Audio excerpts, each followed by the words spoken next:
coconut. I've never distilled coconut before, and I think that's a mistake. I'm going to fix that today. Here's the plan.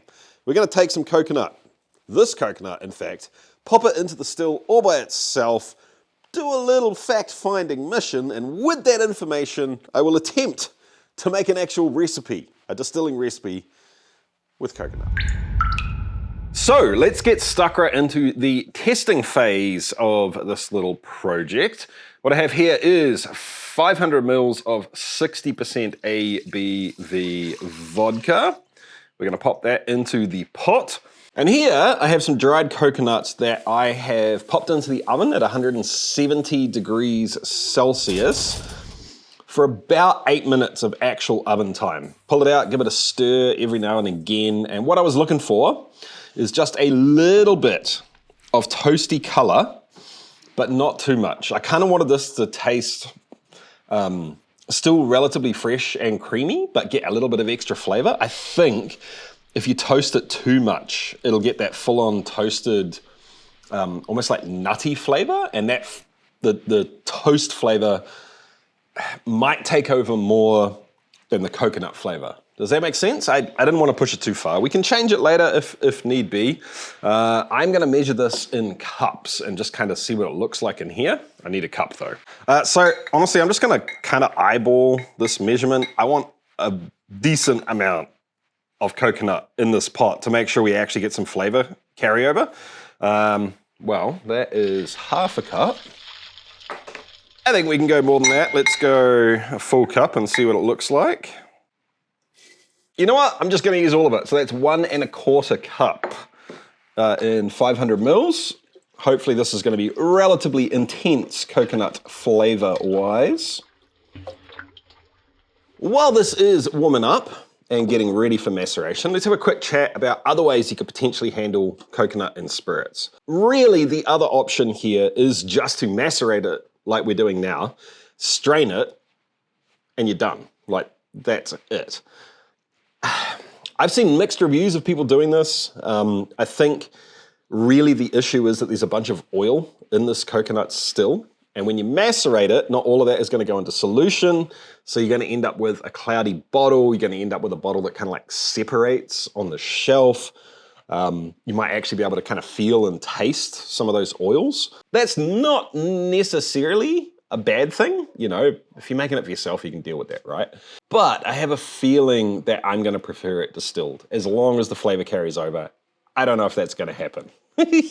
The other big option, obviously, is just to use a coconut essence. And I know that feels like cheating, but sometimes with some ingredients for distilling, and this might be one of them, I hate to admit it, it's just a better option. So if I can find a coconut essence of some description in this shed, there's a pretty good chance of that.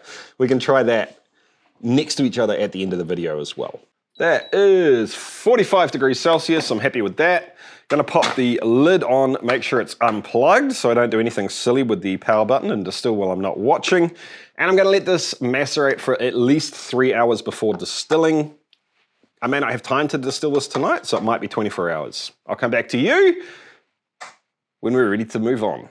Time for some late night distilling. This has been macerating for about 11 hours now. I'm gonna steal a little bit of the liquid.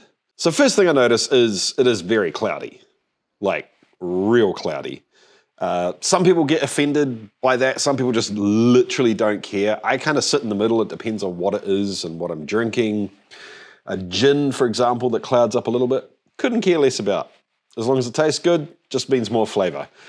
This, I would prefer it to be clear, I guess.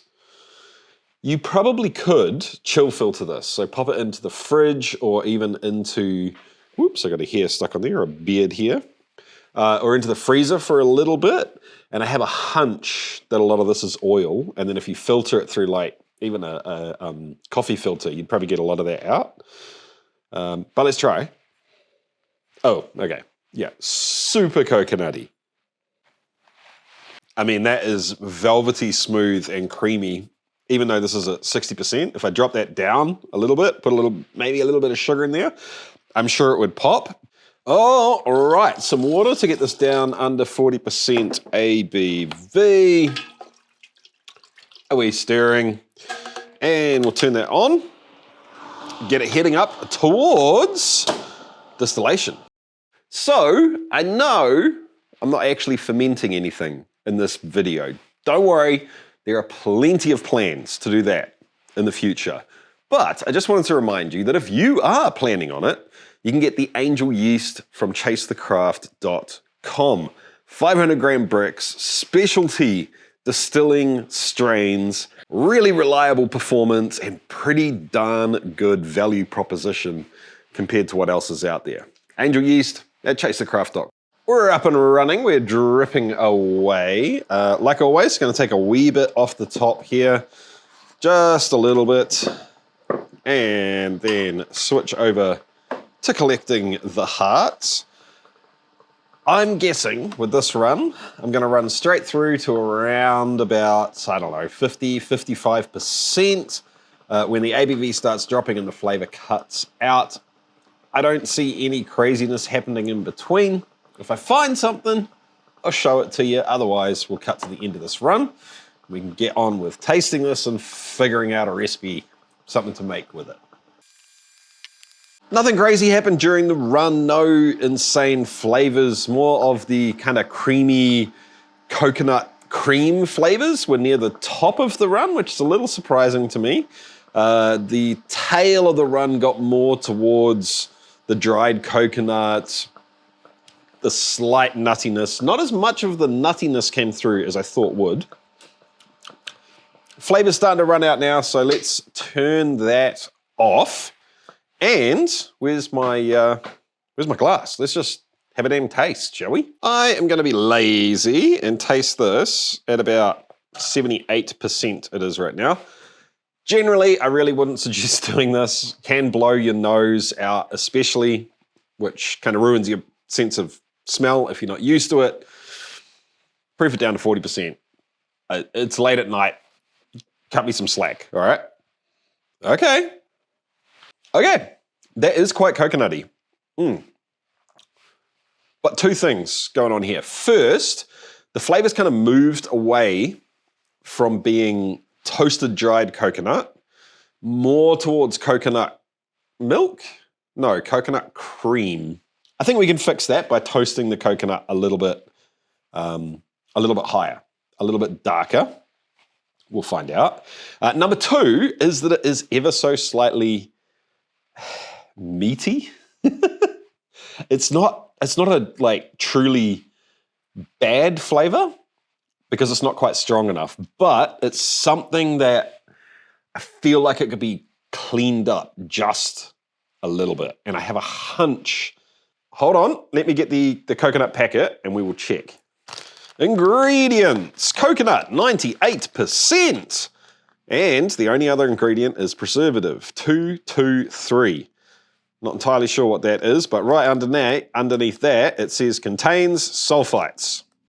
I'm guessing that's where the meaty flavor is coming from in this. And I have a sneaky plan to solve that. So, we could try and fix our issues that we have now, or I could jump straight to just making something. I'm torn. I'm very, very torn. You know what? Let's see if I can find a essence and we'll compare to the essence. Give me a sec. Dang, I thought I had a Olive Nation coconut essence and I might still have it in another box somewhere, but I don't, unfortunately. What I do have, however, is, who is this from? Impressence. Coconut rum. You know what? One of the Patreons recently asked me about just putting molasses into low wines to see if it tastes like rum when you distill it. That's been rattling around in the back of my head for a while. So why don't we try that? And then compare it to this. We're getting a little meme spiritsy here, but I don't know. I feel like it might actually have a chance of being better than an essence. So let's try it. there's nothing wrong at all with this. Flavor wasn't quite right, and it's a bit meaty, but I think we can fix both of those things. So why not let's use the flavor we've got already, do that, and add in another 300 mils of more 60% ABV vodka. More coconut. This time, I let it go a little bit darker, so it's all kind of golden brown now. I'm hoping that's going to be the sweet spot. We shall find out. You know what? I've got this here. Why not? Let's just use it. So 1 1/4 cups of coconut. Molasses. This spoon is 1 1/2 tablespoons. I just measured it, so we'll be measuring the molasses thusly. If you're interested, this is Bundaberg molasses. Just a second. It is quite flavorful, but it's not that heavy. It's definitely not like full-on blackstrap molasses. So I think for this kind of outcome that I'm looking for, it's probably perfect. I'm not trying to make a big, bold, funky, crazy rum, and we're not going to get all the weird esterification through fermentation, obviously. Oh no, you knew that was going to happen, Jesse. But maybe we can get some of that kind of generic rum sweetness and molasses flavor coming through, which, to be honest, when I think coconut rum, I think very, very mellow, almost no ester kind of rum anyway, so that fits. So that was 6 of these spoons, 9 tablespoons in total. We've got a decent color. Yeah, it's relatively flavorful in there. We're gonna let this macerate for another couple of hours, and then I also need to do something to deal to that meaty flavor. This has successfully macerated. Holy crap, that smells amazing. All right, the meaty, sulfury smell / taste in this. It isn't a problem that distillers haven't run into before. There's 2 different ways that this can kind of show up in a product. The first is through ingredients like this. A popular one is wine. If you're using like a commercial wine and redistilling it, often it'll be preserved with sulfides or sulfites. Obviously, coconut has it in as well. And when it distills through the other end, it presents kind of meaty. The other way it can show up is just through fermentation.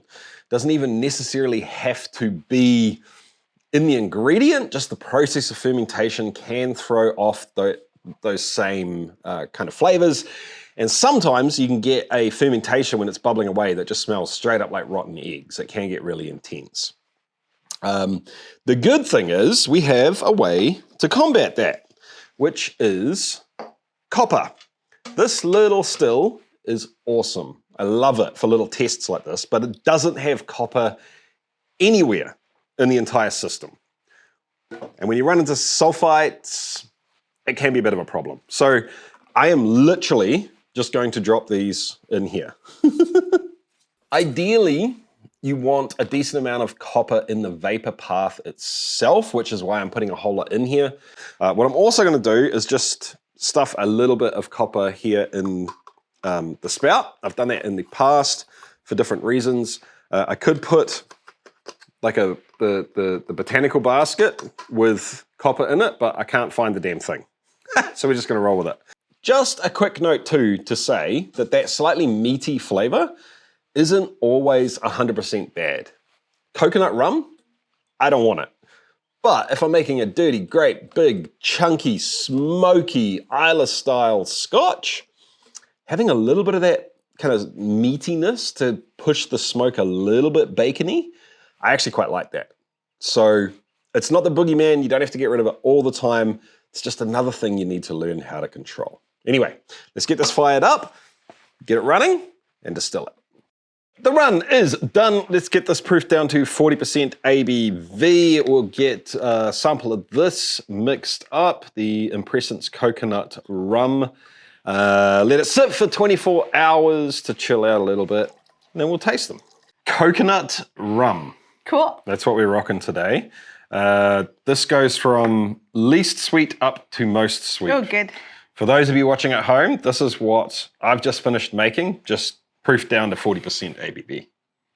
Because I have no idea what you've been making. No. That's delicious. I don't know what else to say. It's really toasty too. That's yummy. So it tastes more toasted than coconut. Toasted something more than... It's toasted coconut. Yeah. Yeah. I do get a bit of like coconut creamy sort of flavor from it too. Yeah. I don't think of rum flavor at all. Not like the fancy rums that I get you to drink sometimes that taste all like crazy estery and hogo-y and funky and like goat. I love goat rum. Like Bacardi. Yeah. Yeah, I guess, because usually when I have rum and Coke, you're like, oh, this is so sweet and yummy, like cheap rum and Coke. Yeah. But it definitely doesn't have any of the estery stuff, which isn't surprising. All right, so try this one. This is exactly the same thing with a little bit of sugar in it. Oh, coconut smells like something. It's definitely more like, it's almost nutty more than coconut. It's more toasty, eh? And way more like balanced and wholesome. Yeah, that's brought the rum out heaps. Yeah, it is like hazelnut or something. There's something, like you said, nutty. Yeah. You know what it is? Nutella. You know what I think it is? Nutella. It's like Nutella-y. I agree. Did you leave the Nutella in this? No, not at all. But what I want you to do now is smell that one. Okay. And I have a little theory. If things go my way, I'll tell you about it. If they don't, you'll never hear about it again.